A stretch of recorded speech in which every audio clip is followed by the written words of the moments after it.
네, 5월 가정의 달이 시작되었습니다. 내일 모레가 5월 5일인데요. 우리 어린 자녀들을 두고 계신 부모님들 벌써부터 많이 또 긴장하고 계실 겁니다. 우리 자녀들마다 며칠 전부터 이번 어린이날에는 엄마 아빠 어떤 선물 사줄 거야 하고 아마 집집마다 지금 아마 아이들이 성화할 겁니다. 우리 청년들 중에서도 또 조카 있으면 선물 또 아마 사주셔야 될 거예요. 그리고 또 다음 주에는 이제 8일이 어버이날이죠. 어버이날. 그 다음에 이제 15일은 스승의 날. 그리고 20일은 무슨 날입니까? 성년의 날. 그리고 21일은 잘 모르실 것 같아요. 21일은 무슨 날인지 아세요? 21일은 부부의 날입니다. 청년들은 잘 모르실 수 있는데. 그래서 5월은 이렇게 행사가 참 많습니다.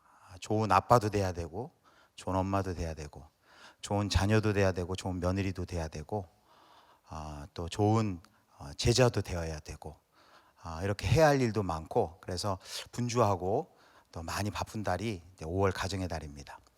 근데 이렇게 가정의 달이 행사가 많은데 그냥 단회성으로 이벤트로 그치지 않고 가정의 달을 이제 시작하면서 제 마음에 소원하기는 이 가정의 달에 이런 많은 어떤 날들 행사가 마중물이 되어서 그냥 단순히 그냥 냄비가 끓다가 금방 식는 것처럼 그렇게 그치지 않고 우리 가정들이 계속적으로 또 일상에서 가정을 중시하고 또 가정이 이렇게 회복되는 그런 은혜가 나타났으면 좋겠다 하는 그런 마음의 기대가 제 안에 있습니다.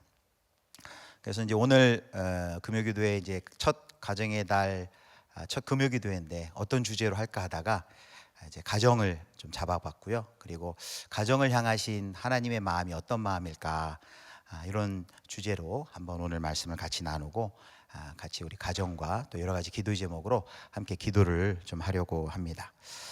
출애굽기 2장 본문을 잡았는데요. 출애굽기 2장에는 모세가 태어난 출생의 기사와 그리고 죽음의 위협과 그 죽음의 위협을 넘어 하나님의 구원의 역사가 이렇게 기록이 되어 있습니다. 우리 2장 1절 말씀 한번 보겠습니다. 1절 말씀 같이 읽겠습니다. 시작. 한 사람이 가서 레위 여자에게 장가들어. 이제 설교 준비할 때 저는 1절을 그냥 넘겼고요. 이제 다 준비한 다음에 이제 처음부터 다시 이제 1절부터 이렇게 쭉 읽어 보는데 그때 1절이 한참 이렇게 좀 머물렀습니다.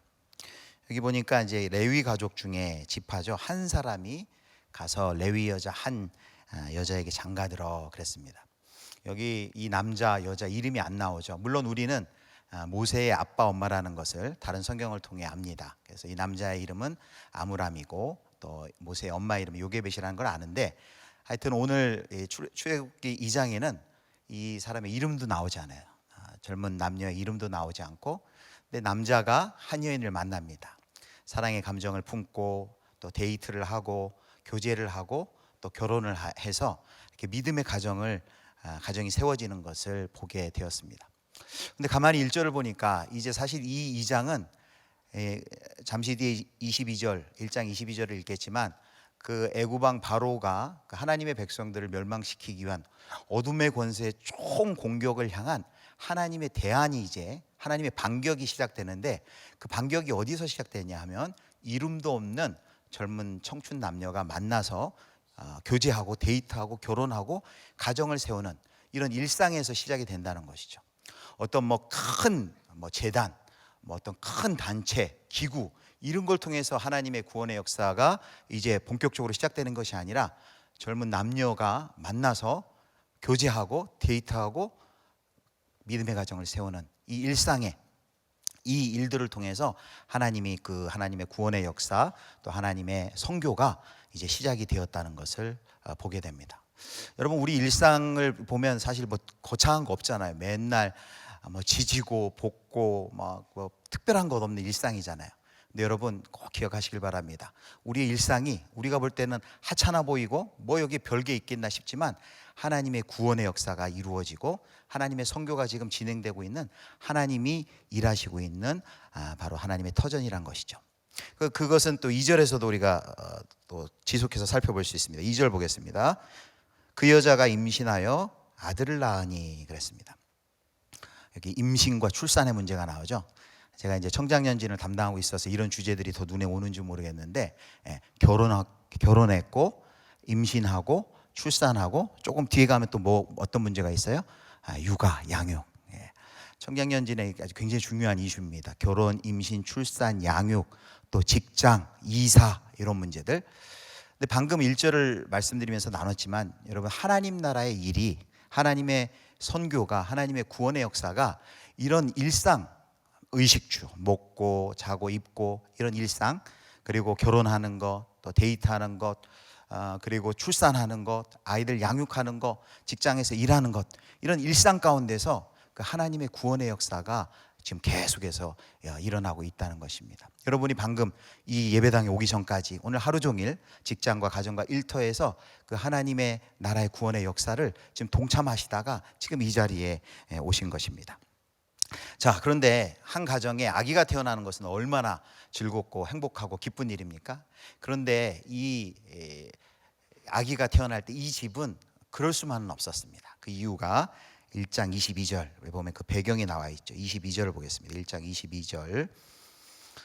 그러므로 바로가 그의 모든 백성에게 명령하여 이르되 아들이 태어나거든 너희는 그를 나일강에 던지고 딸이거든 살려두라 하였더라. 이 이제 야곱의 가족들, 이스라엘 백성이 너무나도 중다하고 너무나도 인구가 많아지고 번성하니까 이 애굽 왕이 큰 위협을 느낀 것입니다. 그리고 그 위협 속에서 이스라엘을 좀 약화시키기 위해서 생각해낸 것이 뭐냐면 영아 살해 계획입니다. 딸은 살려도 돼, 남자아이가 태어나면 나일강가에 다 빠쳐서 죽이라는 것이죠. 영아 살해 명령이 지금 내려져 있습니다. 그러니까 이 아기 모세는 어떤 상황 속에 태어났냐면 죽음이 이미 태어나자마자 죽음이 예견된 상황 가운데 태어난 것입니다. 얼마나 불행합니까? 기뻐하고 축하받고 그래도 모자랄 판에 태어나자마자 어떡하나 남자아이네 하면서 큰 한숨 속에, 걱정 속에 이 부모가 이 아이를 받았다는 것이죠. 자, 그런데 이 모세의 아빠와 엄마가 이 애굽왕 바로 가장 힘센 제국의 왕의 명령을 어떻게 하는지 보겠습니다. 2장 2절 하반절을 보겠습니다. 그가 잘생긴 것을 보고 석 달 동안 그를 숨겼으나, 여기 그가 잘생긴 것을 보고, 이게 다른 번역을 보면 되게 재밌게 번역을 해놨어요. 새 번역에 보면 이렇게 해놨습니다. 그가 하도 잘생긴 것을 보고, 하도 잘생겼다. 공동 번역에는 그가 너무나도 잘생긴 것을 보고 이렇게 해놨습니다. 아마 이 아기 모세가 코도 오똑하고 눈도 쌍꺼풀 지고 앵두 같은 입술이고 아마 그랬을까요? 아마 원빈 아기 정도 될 때. 원빈을 참 잘 모르시겠군요. 여기 요즘으로 하면은 누구를 들어야 될까요?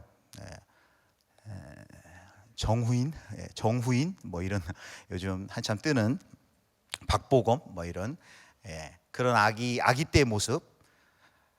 근데 정말 이게 이런 뜻일까? 만약 이렇게 그럼 읽을 수 있을까요? 그가 못생긴 것을 보고 바로 그를 나일강에 던졌으니. 성경이 외모 지상주의를 지금 편드는 것은 아닌지, 그건 아니겠죠. 여기 잘생긴 것을 보고가 무슨 뜻일까? 근데 이게 이 부분을 풀어주는 성경이 있어요. 사도행전 7장 20절을 보겠습니다. 같이 읽겠습니다. 시작. 그때 모세가 낳았는데 하나님 보시기에 아름다운지라. 그의 아버지의 집에서 석 달 동안 길리더니. 사도행전 7장의 스데반의 설교에서는 이 출애굽기 2장의 이 사건을 이렇게 해석을 해줍니다. 성경을 푸는 거죠. 근데 여기 출애굽기 2장에는 여기 그라는 것은 여성형이에요. 어머니 요게벳의 시선이에요. 어머니가 그 모세 아기를 볼 때 너무 잘생긴 것을 보고 석 달 동안 그를 숨기기로 결심했다, 이런 얘기인데, 오늘 사도행전 7장 20절에는 뭐라고 되어 있습니까? 누구 보시기에 아름다운지라? 하나님 보시기에 아름다운지라 그랬습니다.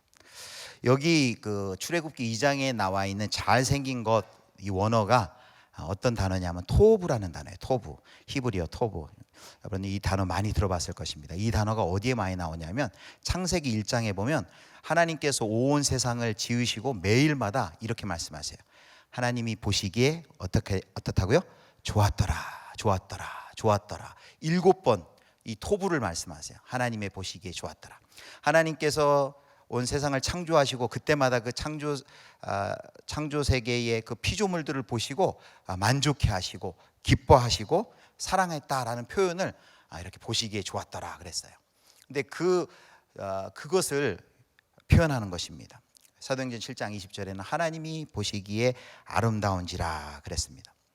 그러니까 여기 하나님 보시기에 좋았더라라는 이 단어가 창세기의 1장에 나오는 토부라는 단어와 연결된다는 것은 지금 이 출애굽기하고 창세기를 어떻게 연결하느냐 하면 방금 우리가 1장 22절에 살펴본 것처럼 이 애굽왕 바로는 하나님의 창조를 공격하는 반창조적인 지금 역사를 도모한다면 하나님은 이제 그거에 맞서서 어떤 일을 하냐면 다시 하나님의 창조를 지금 진행시키겠다라는 그런 뜻이 들어 있습니다.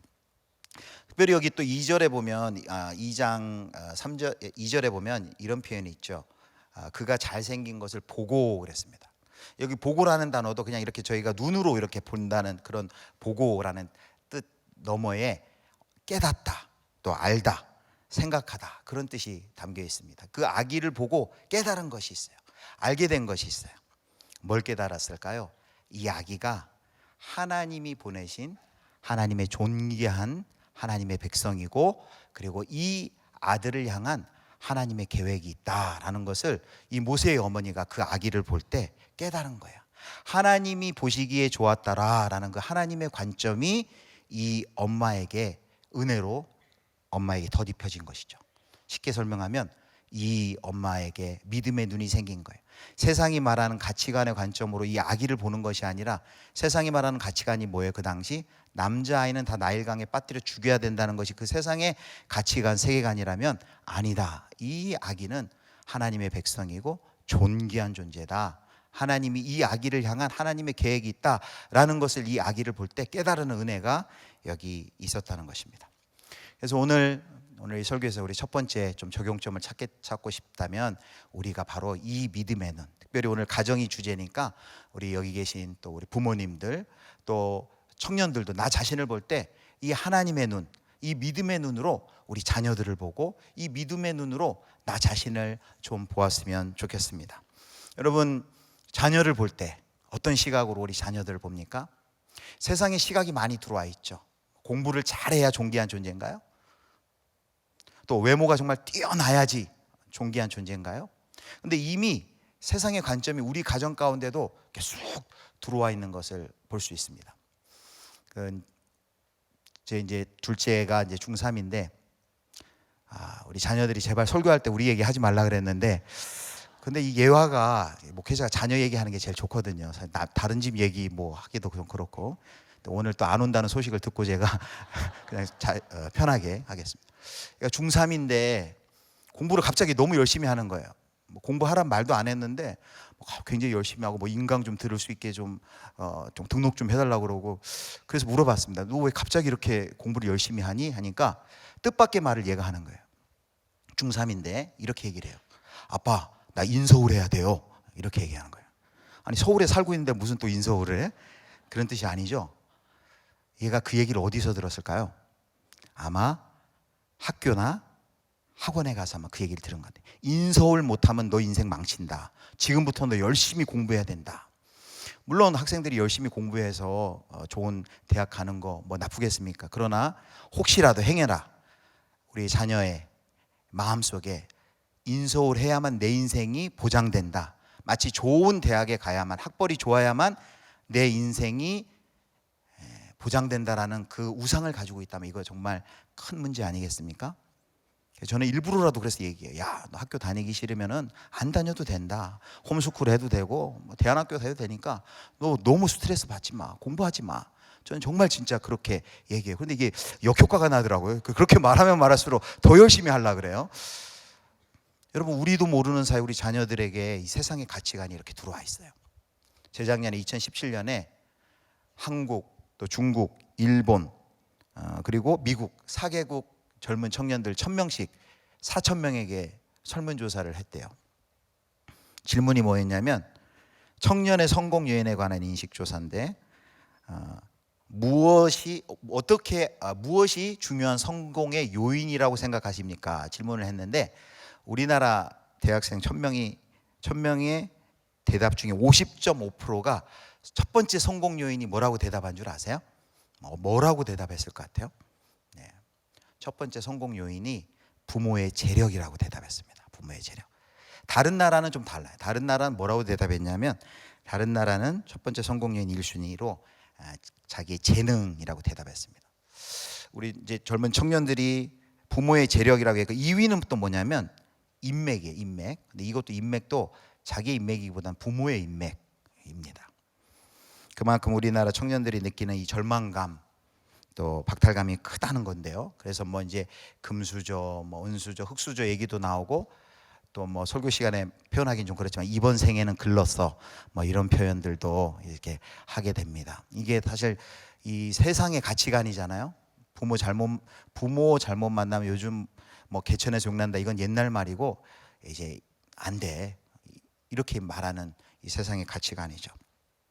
시대의 우상이 하는 우리에게 주입시키려는 가치가 있습니다. 그러나 이 시대의 우상의 주장을 거부하고 구별된 삶을 살아가기 위해서 필요한 게 뭡니까? 오늘 말씀에 의하면 믿음의 눈. 하나님이 우리를 보시는 그 믿음의 눈. 하나님이 우리 자녀들을 보는 믿음의 눈을 부모가 가져야만 비로소 제대로 양육할 수 있고 그 하나님이 나 자신을 보시는 그 하나님의 눈으로 나 자신을 봐야지만 정말로 의미 있는 삶을 우리가 살 수 있다는 것입니다. 자, 이렇게 예쁘고 소중한 아기를 가졌는데 이 아기를 나일강에 던져야만 하는 그런 절체절명의 위기 가운데 있습니다. 자, 그런데 이 모세의 아빠와 엄마가 어떻게 반응했죠? 석 달 동안 그를 숨겼습니다. 석 달 동안 그를 숨겼다. 여러분 석 달이면 100일 되기 10일 전이죠. 석 달이 되면 아기를 키우면 어떤 일이 일어납니까? 아기 울음소리가 엄청나게 커져요. 그러니까 그전에는 딸이라고 속일 수 있어요. 울음소리가 작으면. 그런데 울음소리가 남자 울음소리인데 얘 딸이라고 얘기할 수 없잖아요.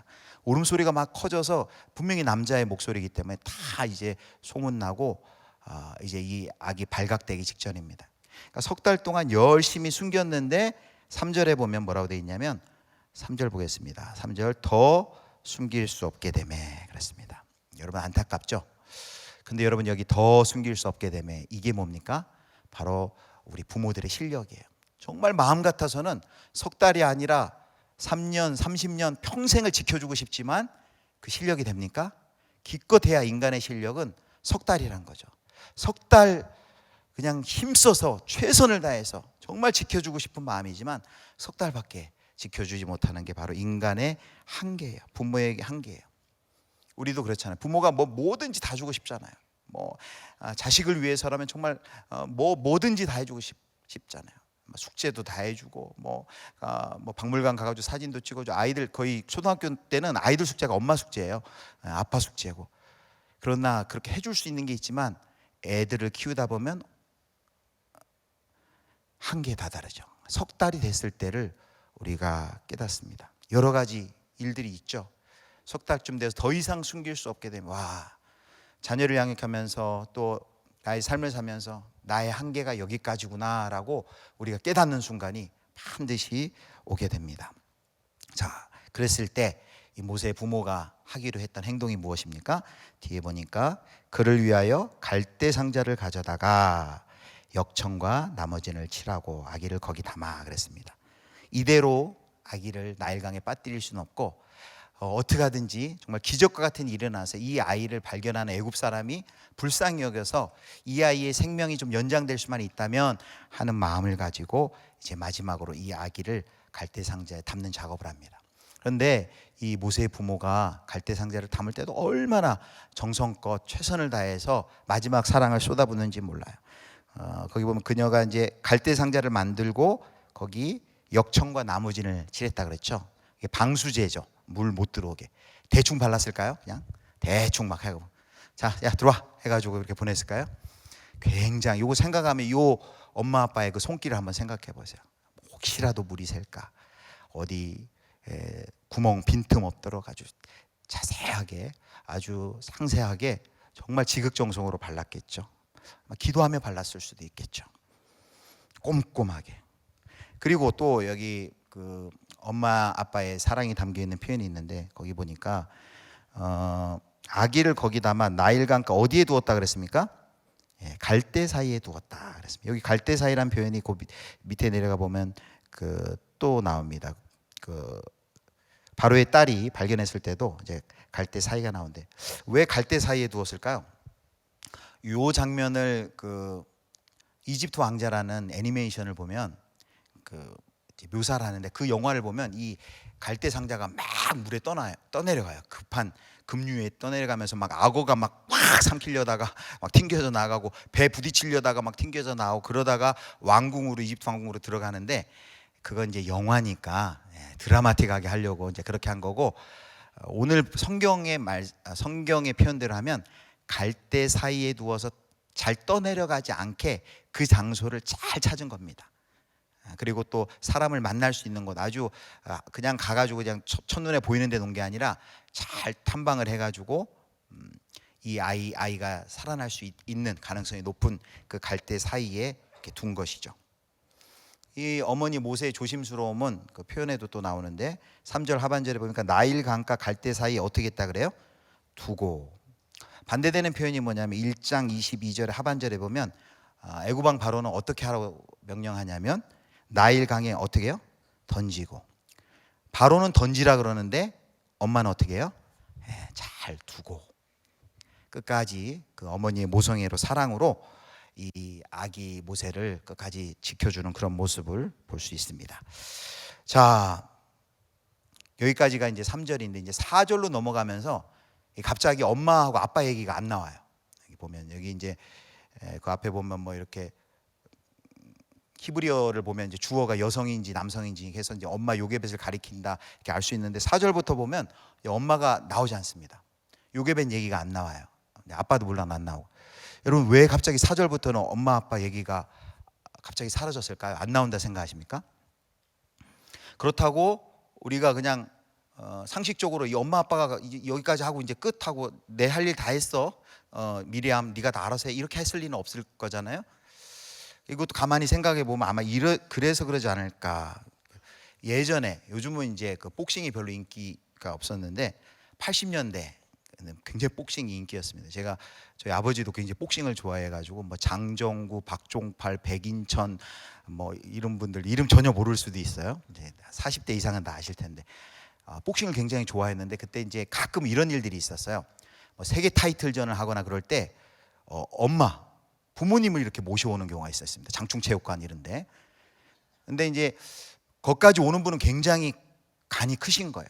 대부분의 엄마들이 권투하는 그 아들의 모습을 눈 크게 뜨고 볼 수 있을까 못 볼까요? 되게 못 봐요. 왜냐하면 하다 보면 맞기도 하고 막 쓰러지기도 하고 막 코피 터지고 그러니까 아들이 맞는 것을 못 보는 거죠. 그러니까 여기도 그런 상상을 해보면 이제 모세를 떠내려서 이제 내려 보내는데 그걸 도저히 두 눈을 뜨고는 보지 못하겠는 거예요. 그래서 이제 딸 미리암은 이때 나이가 한 12살, 적으면 6살, 12살이니까 막 돌아다녀도 별로 그렇게 의심을 안 받을 나이예요. 그래서 미리암에게 이 갈대 상자가 어떻게 되는지 네가 잘 보고 있어라 하고 아마 숨어 있든지 계속해서 거기에 관심을 기울이면서 있었을 거예요. 그럼 또 이런 질문 해보겠습니다. 그렇게 숨어 있으면서 모세의 아빠와 엄마는 뭐 하고 있었을까요? 제가 이 본문 가지고 이제 돌예배 가서 많이 설교하는데 돌예배 가면 엄마 아빠한테 꼭 물어봅니다. 모세의 아빠 엄마 뭐 하고 있었을까요? 그러면 100이면 100 다 정답을 말합니다. 애굽 노래자랑 나갔을 거예요. 뭐 이럴까요? 식당 가서 외식했을 거예요. 뭐 했는지 4절을 보면 알 수 있습니다. 4절 같이 읽겠습니다. 4절 같이 시작. 그의 누이가 어떻게 되는지를 알려고 멀리 섰더니.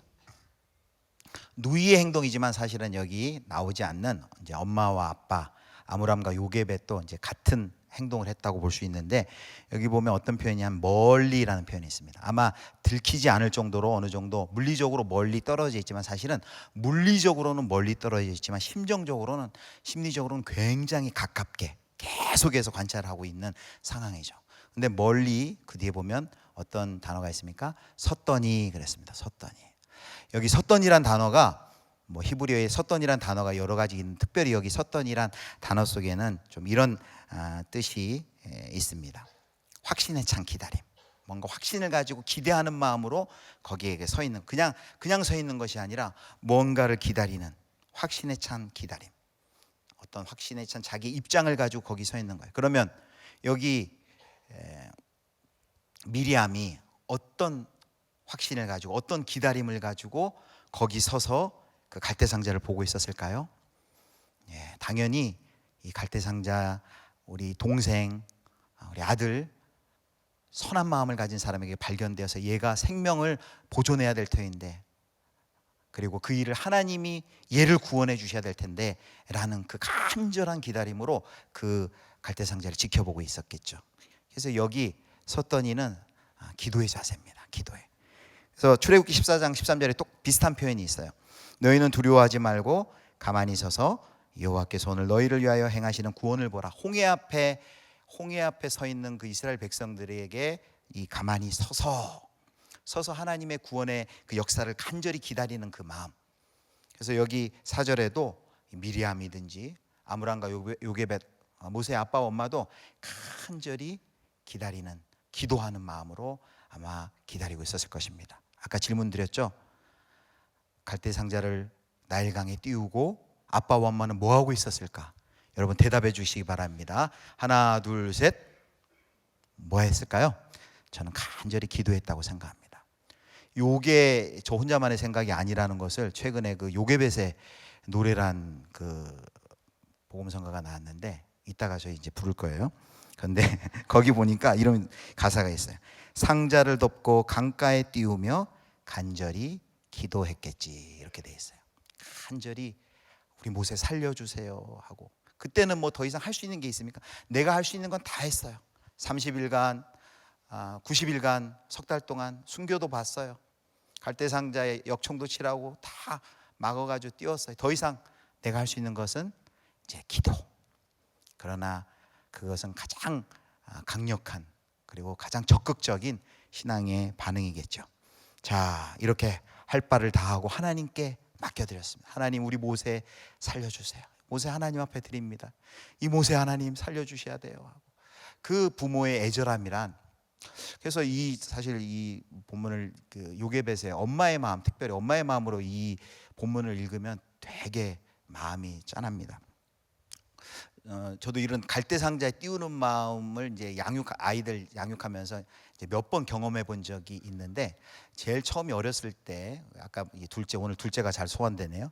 이 중3애가 돌 전에 10달쯤 되었을 때 그 탈장이 있어요. 탈장이라 그래가지고 이 장이 이렇게 내려앉는, 숨만 쉬면 이렇게 장이 이렇게 막 나오는.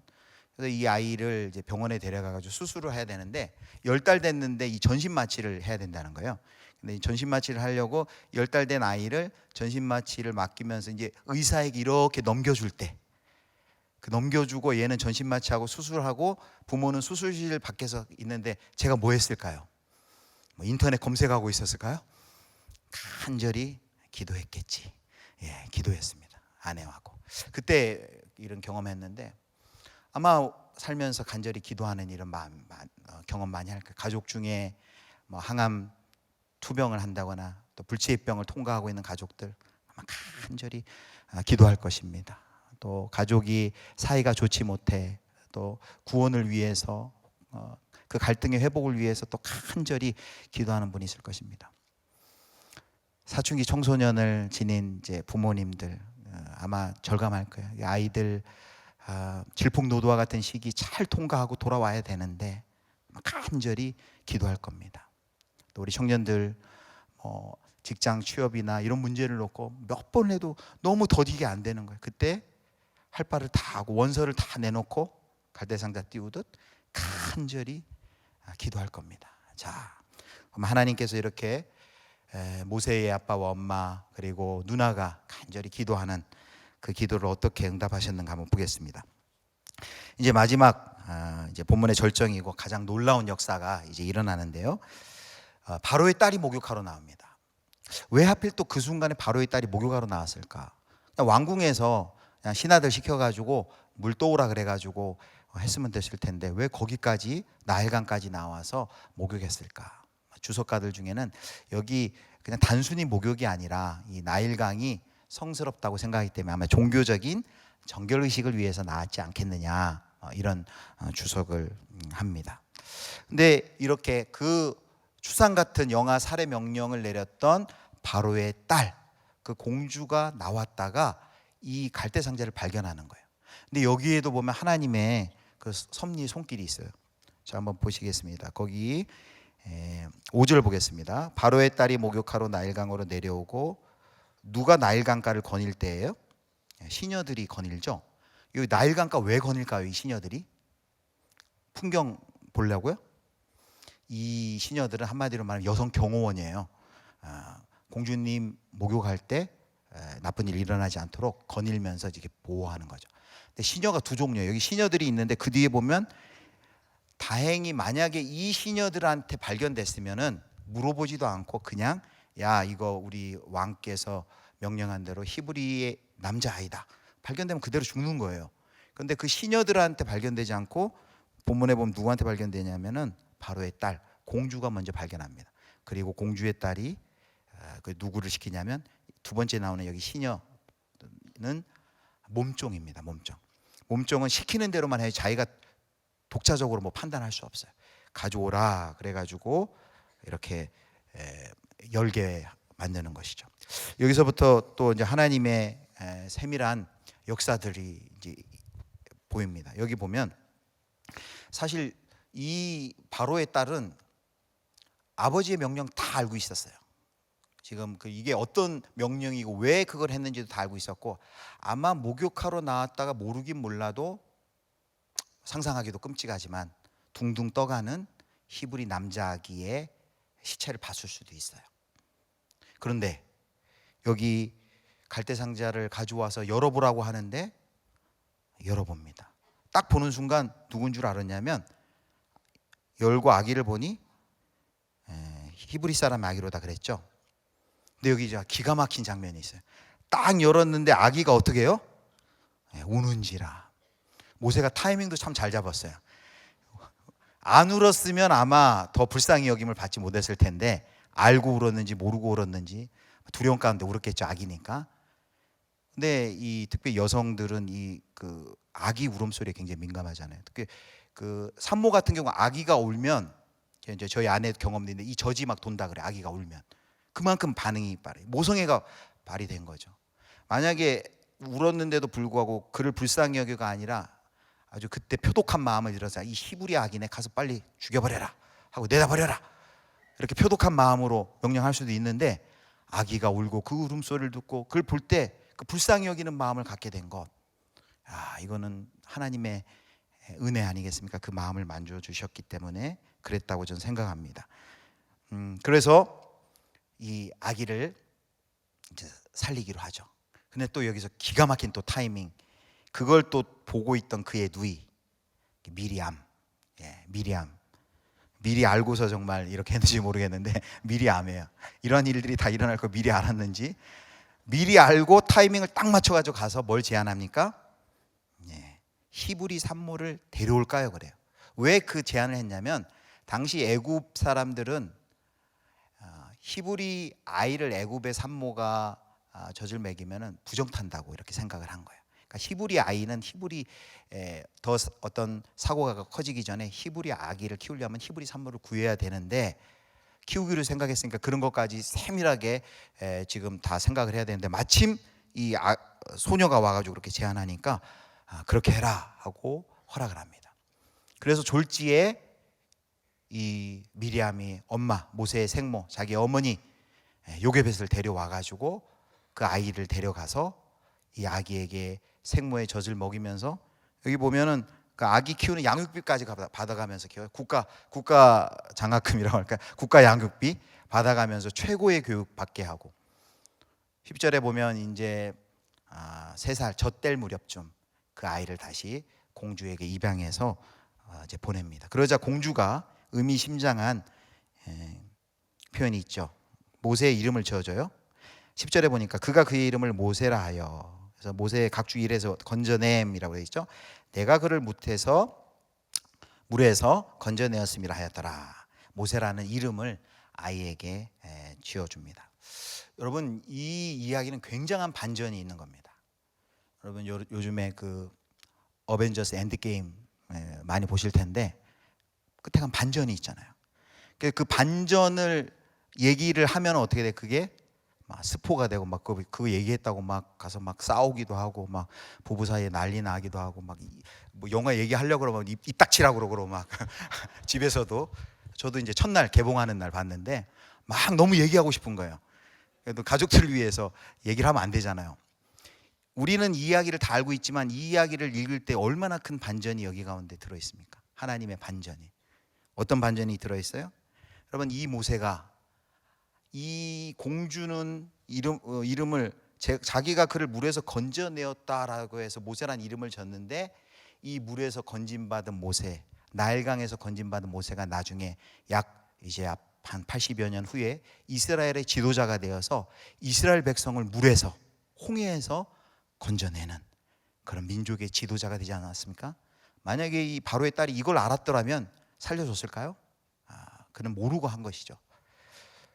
바로는 나일강을 이스라엘 남자아이들의 매장지로 죽음의 장소로 선택했지만 그 나일강이 오히려 모세를 살렸습니다. 하나님의 반전이죠. 그리고 가장 사랑하는 자신의 딸이 그 일을 할 줄은 누가 알았겠습니까? 하나님의 이 구원의 놀라운 역사에 바로의 딸이 쓰임받은 거예요. 하나님의 계획이 완벽하게 하나님의 지혜가 바로의 지혜를 압도하여서 이제 이스라엘 백성들이 출애굽할 준비를 이렇게 서서히 하나님께서 구원의 역사를 이루어 가시는 것을 볼 수 있습니다. 한치의 오차도 없이. 그래서 뭐 주석에는 그렇게 돼 있더라고요. 이스라엘 사람, 유대인들은 지금도 이 장면을 읽을 때는 열광한다 그래요. 회당에서 이 이야기를 하면 막 발을 구르면서 박수 치면서 기뻐한다는 거예요. 왜요? 하나님께서 이렇게 세밀하게 구원의 역사를 일으키셔서 자기 백성을 구원하셨다는 걸 찬양하는 것이죠. 사랑하는 성도 여러분, 두 번째로 지금까지 우리 첫 번째는 우리가 우리 자신, 우리 자녀들을 볼 때 믿음의 눈으로, 하나님이 보시는 눈으로 우리 자신을 봐야 된다 했는데, 두 번째도 또 이 눈 얘기예요. 우리가 믿음의 눈으로 뭘 봐야 되냐면 이제 역사를 바라봐야 됩니다. 여러분, 이 세상을 보면 어떤 군사적인 힘이 센 나라, 경제적인 힘이 강한 나라가 온 세상을 지배하는 것 같아요. 예전엔 팍스 로마나라고 하면 지금 팍스 아메리카나, 군사력이 센 나라, 그리고 경제력이 센 나라가 온 세상을 지배하는 것처럼 그냥 역사의 외관만 보면 그렇습니다. 그런데 오늘 본문을 보면 2장 1절에서 10절까지 눈을 씻고 찾아봐도 하나님이란 단어는 나오질 않아요. 그런데 하나님이란 단어가 나오지 않는 데서 하나님이 안 계십니까? 일하고 계시지 않습니까? 너무나도 오히려 명백하게 역사 가운데서 그 역사를 주도하시고 이끄시고 하나님의 계획 속에 그 구원의 역사를 이루어 가시는 것을 오늘 우리는 2장 1절에서 10절까지의 말씀을 통해 보고 있지 않습니까? 우리에게 뭘 요청합니까? 믿음의 눈으로 하나님이 일하시는, 역사 속에서 일하시는 그 하나님을 볼 수 있는 믿음의 눈을 열어라 라고 우리에게 말씀하시는 것입니다. 오늘도 여러분, 겉에 증상만 보면, 현상만 보면, 지금 내 주변에서 일어나는 일들, 나라에서 일어나는 일들, 또 세계 속에서 일어나는 일들만 보면 절망할 일들 투성입니다. 정치적인 불안, 어떤 군사적인 충돌, 경제적인 위기, 갈등이 가득한 이 세상, 어떻게 이 세상이 이렇게 돌아가는가 하고 한숨만 나오고, 좁게는 내 개인과 우리 가정만 봐도 그런 한숨이 나올 수 있지만, 여러분, 그때 우리가 믿음의 눈을 열어 뭘 봐야 된다고요? 그 세상 속에서 역사의 주관자이신 하나님께서 묵묵히 하나님의 구원의 계획을 이루어 나가시는, 역사 속에서 일하시는 그 하나님을 보는 믿음의 눈을 여시기를 축복합니다. 이제 결론입니다. 마지막인데요. 오늘 저는 사실 이 말씀을 마지막으로 꼭 나누고 싶었습니다. 여러분, 오늘 이제 설교할 때 그런 주제를 이렇게 얘기했죠. 가정을 향하신 하나님의 마음을 좀 나누고 싶다 그랬습니다. 아까도 얘기했지만 이 출애굽기 2장을 가지고 최근 지난 8월에 요게벳의 노래란 그 CCM이 이렇게 만들어졌어요. 그리고 어떻게 보니까 우리 교회에서 지난주 3일 뉴스 보셨으면 알겠지만 그 자녀를 장성한 자녀를 둔 이제 부모님들을 위해서 연령별 CCM 해가지고 추천해줬는데 이 요게벳의 노래를 추천해 주셨어요. 그리고 아마 몇 주 전인가 주일 저녁 예배에 저희 청장년 일진인데 우리 자매님 한 분이 그 국악으로 또 요게벳의 노래를 하니까 더 아주 절절하더라고요. 불렀어요. 근데 이제 제가 2장 1절부터 10절까지 다 설명했으니까 이제 가사를 읽어드릴 텐데 어떻게 이렇게 가사를 잘 시처럼 잘 뽑아서 만들었나 싶어요. 한번 이제 설교 내용을 생각하시면서 한번 들어보세요. 작은 갈대 상자 물이 새지 않도록 역청과 나무진을 칠하네. 어떤 마음이었을까? 그녀의 두 눈엔 눈물이 흐르고 흘러 동그란 눈으로 엄마를 보고 있는 아이와 입을 맞추고 상자를 덮고 강가에 띄우며 간절히 기도했겠지. 정처 없이 강물에 흔들흔들 흘러내려가는 그 상자를 보며, 이 부분은 제가 얘기했죠. 그 갈대 사이에 두었는데 뭐 상상이죠. 눈을 감아도 보이는 아이와 눈을 맞추며 주저앉아 눈물을 흘렸겠지. 너의 삶의 참주인, 너의 참부모이신 하나님, 그 손에 너의 삶을 맡긴다. 너의 삶의 참주인, 너를 이끄시는 주 하나님, 그 손에 너의 삶을 드린다. 이 노래를 들으면은, 이 노래를 듣고 이렇게 특별히 엄마들이 그렇게 운다 그래요. 그 댓글도 제가 다 읽어봤거든요. 이 자녀를 가진 사람은 이 엄마, 이 모성의 진짜 엄마의 마음이 그냥 확 느껴져요. 저도 그렇게 이 노래를 들었어요. 그런데 가만히 듣다 보니까 처음에는 이 아들을 떠나 보내야만 어쩌지도 못하는 그 엄마의 모성애가 느껴졌는데, 이걸 몇 번 들을 때 제가 뭘 느꼈는지 아십니까? 요 아들을 갈대 상자에 띄워 보내는 어쩔 수 없는 그 요게벳, 엄마의 마음이 누구의 마음일까요? 하나님의 마음이랑 사실이 확 와닿았어요. 그 하나님의 마음이 그 엄마 요게벳을 통해 투영되는 거예요. 그럼 뭘 근거로 그렇게 말씀하십니까? 라고 질문하겠죠. 네. 마태복음 27장 45절 한번 보겠습니다. 같이 한번 읽겠습니다. 시작. 눈이 임하여. 46절.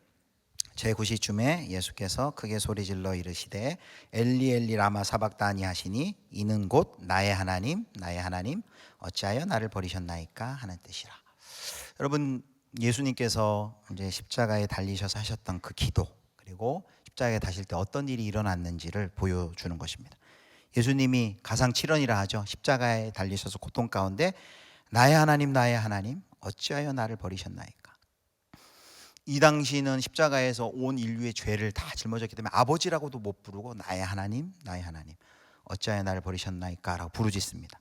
여러분, 이때 하나님 반응이 어땠을까요? 하나님 뭐하고 계셨을까요? 하나님 반응이 어땠을까요? 하나님이 씩 웃고 계셨을까요? 그래, 잘 참아봐라, 뭐 이렇게 하셨을까요? 말이 맞지 않죠.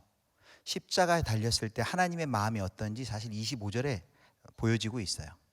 45절에 뭐라고 어떻게 되어 있냐면 제6시로부터, 6시는 9시에 오전 9시 온 땅에 뭐가 임해요?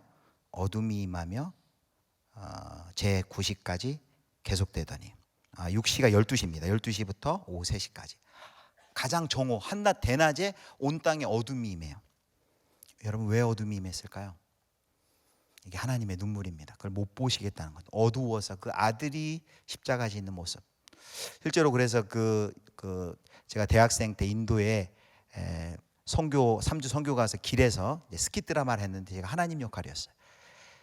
예수님 역할을 한 형제가 그 군사들에서 십자가에 못 박힐 때 하나님인 제가 어떻게 해야 되냐면 이렇게 해요.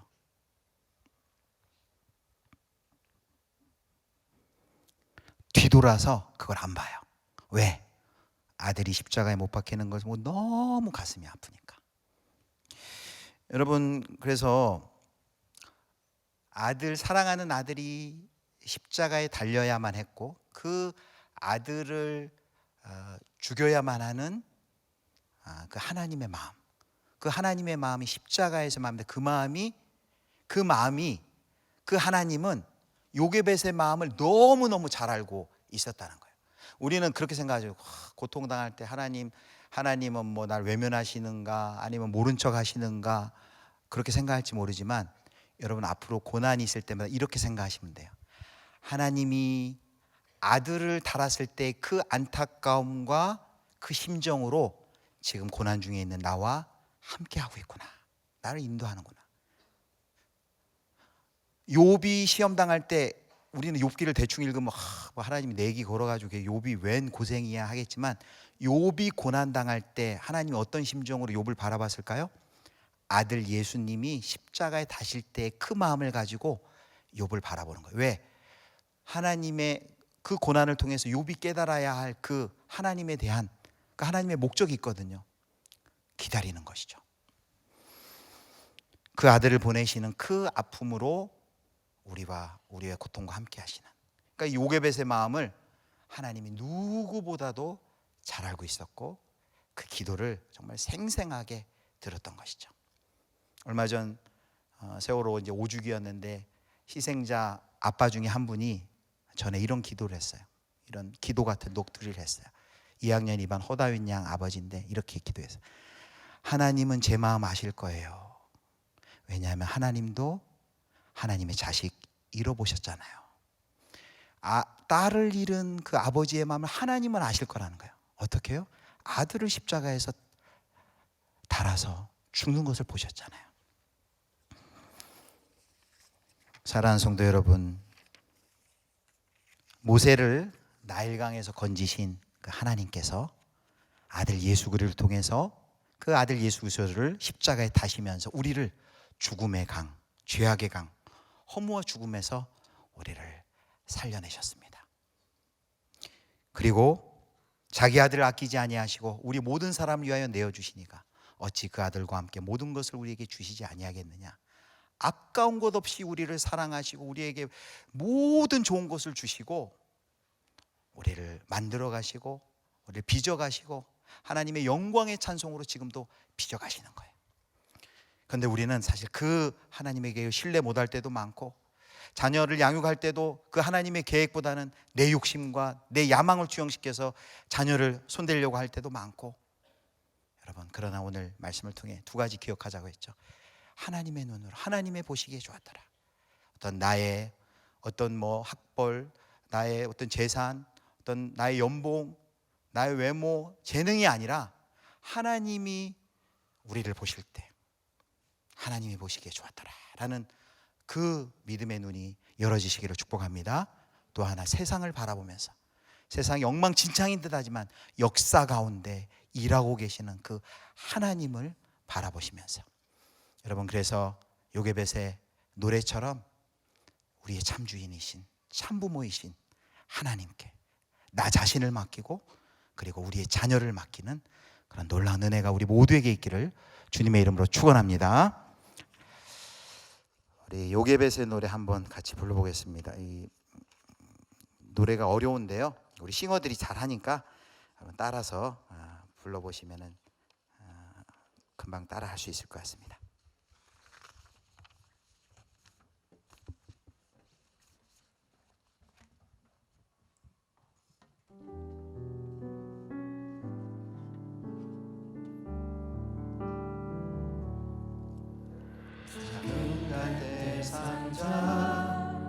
물이 새지 않도록 역청과 나무 진을 칠하네.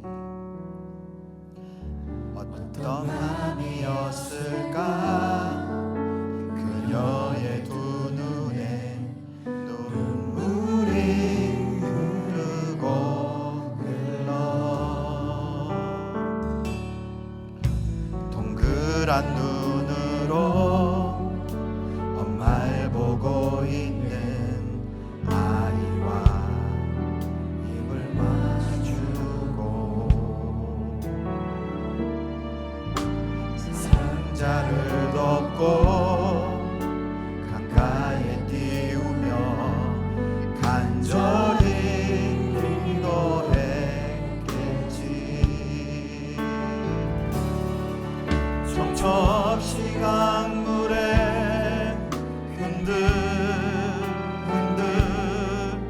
흘러내려가는 그 상자를 보며 눈을 감아도 보이는 아이와 눈을 맞추며 주저앉아 눈물을 흘렸겠지. 너의 삶의 참주인 너의 참 부모이신 하나님 그 손에 너의 삶을 맡긴다. 너의 삶의 참주인 너를 이끄시는 줄 하나님 그 손에 너의 삶을 드린다. 우리 처음부터 한번 다시 한번 하겠습니다.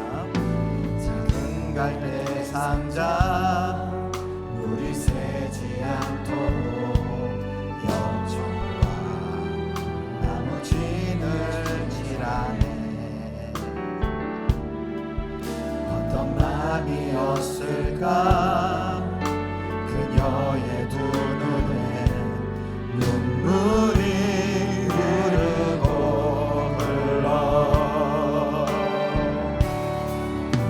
동그란 눈으로 엄마를 보고 있는 아이와 입을 맞추고 상자를 덮고 강가에 띄우며 간절히 기도했겠지. 정처없이 강물에 흔들